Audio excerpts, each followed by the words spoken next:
Hello everyone. Today I wanted to make a video kind of showing you guys how to do a dictionary attack on network devices. I'm going to be doing it on my printer, but you can apply this knowledge to web apps as well. If you inspect element here, there's actually a network tab. We're going to be using this to find out what parameters we need to use to essentially make a request to log in. So if we reload, you can see some status codes here, and then there's methods. So HTTP and HTTPS have different methods. There's get, put, delete. Trying to think of some more. I know there's more. Post, right? And what these are is like a get request is getting something, right? So it's going to get this status.html. It's getting a JavaScript file. This one's getting a CSS file. You can see that they have the statuses here, right? So 200 is okay. That means, hey, we got everything we needed. 404 means that it's not found, right? So it couldn't find these, but it found these, right? So let's just try to log in real quick and kind of see what this looks like. So I'm just going to put some fake password in and just push submit. So we can see a couple of different things happen here, right? So the first thing that happens is a post request, right?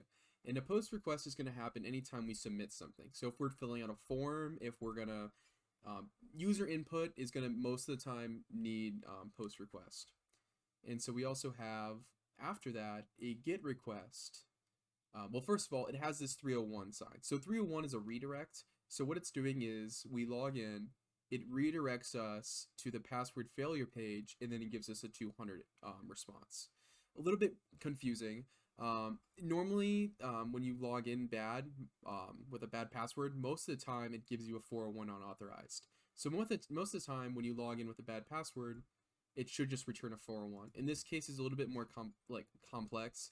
It reroutes you to a password error screen, which really resolves 200. So how are we gonna avoid this, right? Well, if we go to this network tab and we click this post request and we go to the actual request, you can see that this is the password we put in and we have this login URL parameter. So what this basically does is you can see that this login prompt is going to stay here no matter what page we're on, right? So how does it know what page to take us back to when we log in? Well, when we log in, right, it's going to have, let me open this up.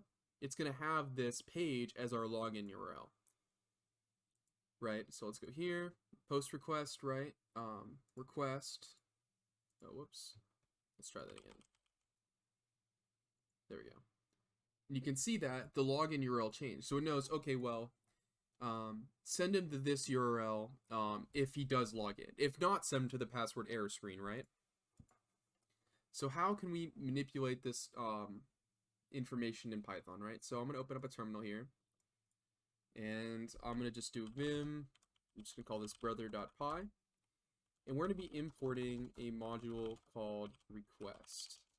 You might need to install it by doing pip3 install requests. And this module is basically used to make network requests to websites. So what do we need to do, right? So we need to define a function to log in to the network printer, right? And we also need to make a function to actually perform the dictionary attack. So perform the dictionary attack. So let's define our login URL, right? So URL equals, and then let's get that URL. I'm just going to go to the status page here. Oops.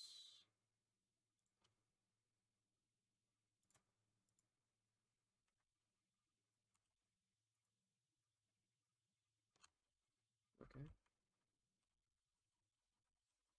And now what we're going to do is we're going to define a function called login. So define login. This function is going to take a parameter, which is going to be password, and this is going to be a string. And this function is going to return a boolean. So we're just going to do that. You don't need these, but I like putting them. So we're going to use data, and then we're going to create a little dictionary here.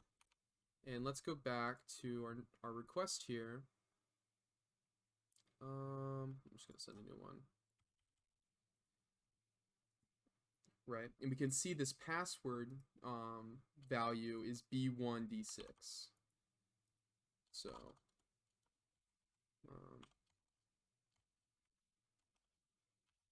come on, Vim. There we go. And we're going to use the password that we pass into this function. So now this is where we're going to use that login URL. And what we're actually going to do is we're going to send the login URL to something invalid. And when this, and because it's invalid, it's going to return a 404.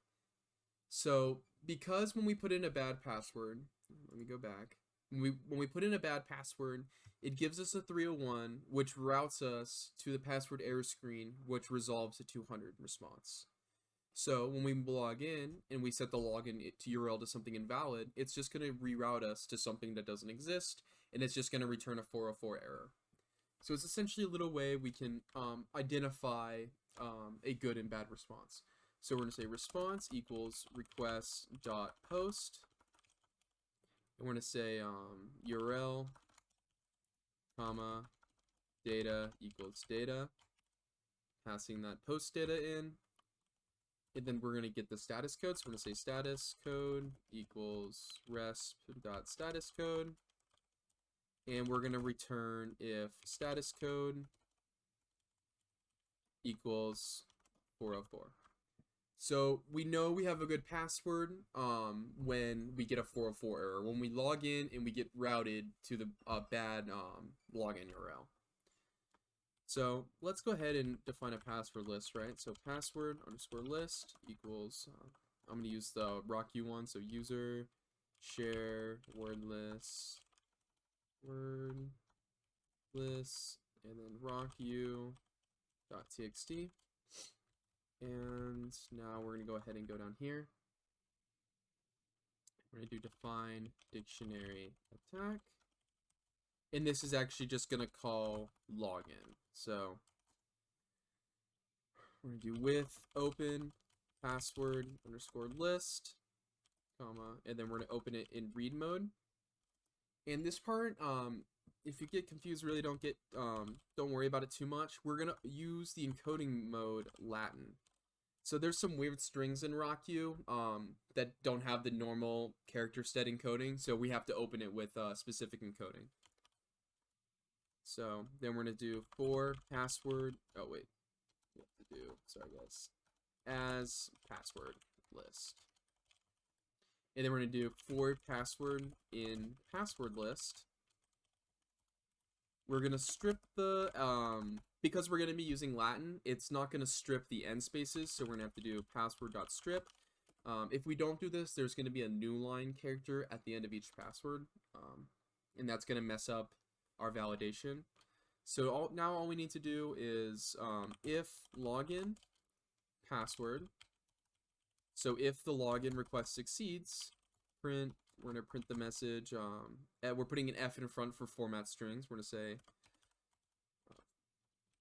password found, and then we're going to pass the password, and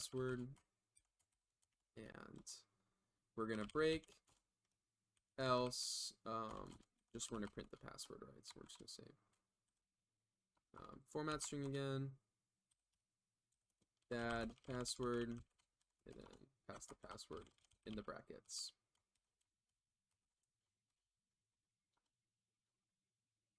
And we're going to this at the bottom here, if name equals main. This just means if we're running the file directly, we're going to do dictionary attack. So just to recap, we made a function called login that takes a password as a parameter. When we log in, it's going to try to log in and send us to an invalid login URL. If it succeeds, the request is going to return a 404, which means we got the password right. We're gonna iterate over the password list in a specific encoding that's more verbose, strip the password of any extra characters that might be attached, and then log in with it. And then print if the password's good, and then if not, just print that it's bad. So let's save this. Oops. And let's run it. So Python 3 brother.py. Oh, whoops. Oh, my bad. I forgot a little comma at the end of this. So, need a comma there. And there we go. So we can see it's trying to log in real quick. There we go.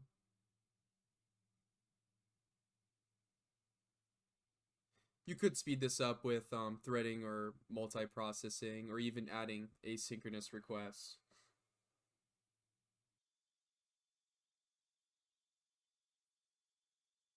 All right, there we go. So we found the password. So let's copy this, go back in here, and there we go. We're in. So we can go to the administrator tab and we can actually reset the password, right? I'm just gonna set it as password 123. Right, and we gained access to this device, and there we go. So that's the end of the video. Hope you guys enjoyed.